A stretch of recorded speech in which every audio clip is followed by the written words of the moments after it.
भारत 24 पर। मैं हूं आपके साथ पूर्णिमा मिश्रा। शाम के 6 बज चुके हैं और वक्त है दहाड़ का। अमन का त्योहार हो और अगर इसी त्योहार में सांप्रदायिक पत्थर फेंके जाए तो सवाल तो बनता है। देश भर में आज ईद का त्योहार पूरे हर्षोल्लास के साथ मनाया गया। ईदगाह समेत मस्जिदों में ईद की नमाज अता की गई। लोग एक दूसरे से गले भी मिले। कुल मिलाकर देश की एकता की वो तस्वीरें देखने को मिली जिसमें भाईचारा भी था और साथ ही दुआएं भी थी।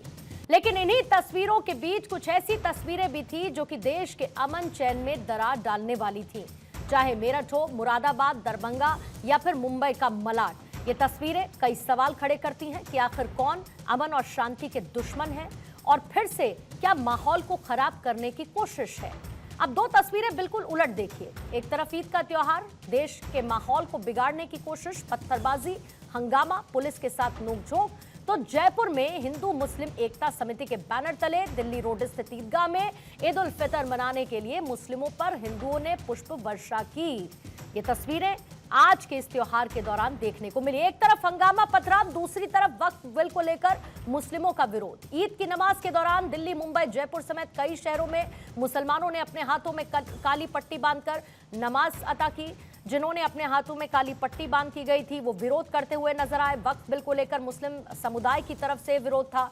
लेकिन आज एक बार फिर से जहां पर वक्फ बिल को लेकर हो रही है सियासत, सवाल उठाए जा रहे हैं वक्फ संशोधन बिल को लेकर, तो दूसरी तरफ किरण रिजिजू की तरफ से भी इस बिल को लेकर भ्रम दूर करने की कोशिश की गई। आइए पहले आपको आई प्रतिक्रिया सुनवाते हैं, फिर दहाड़ की चर्चा में बढ़ेंगे आगे। जो आ रहा है ज़्यादातर देश के दल उसके खिलाफ हैं। बड़े पैमाने पर राजनीतिक दल इसकी खिलाफत करेंगे। समाजवादी पार्टी भी इस बिल के विरोध करती है। सदन में जब आएगा इसका विरोध होगा। भारतीय जनता पार्टी के जितने भी अभी तक के फैसले हुए हैं, जो संविधान बदलने के या इस तरह के जो बड़े फैसले लिए हैं, उससे जनता को लाभ नहीं पहुंचा है।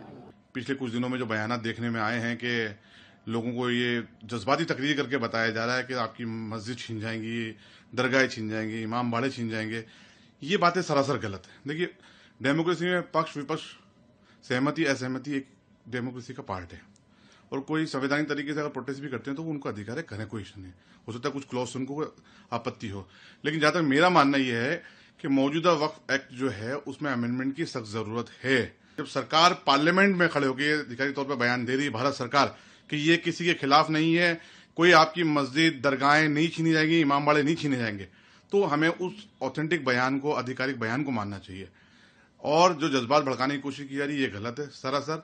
जब भी मुसलमानों के रिफॉर्म की बात आती है, फलाह बहबूदी की बात आती है और भारत सरकार कुछ करना चाहती है, तो इस तरीके से कुछ इंटरेस्टेड पीपुल, इंटरेस्टेड लोग या कुछ ग्रुप वो आकर के मुसलमानों को जज्बात भड़काते हैं, जो सरासर गलत है।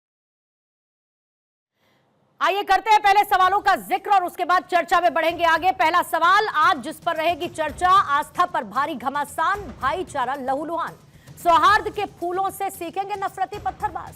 वक्फ पर भ्रम भरपूर, सरकार ने किया दूर। वक्फ बिल की नई डगर, भाईजान को क्यों है डर। नमाज, वक्फ, फिलिस्तीन, कैसे बना है टकराव का सीन।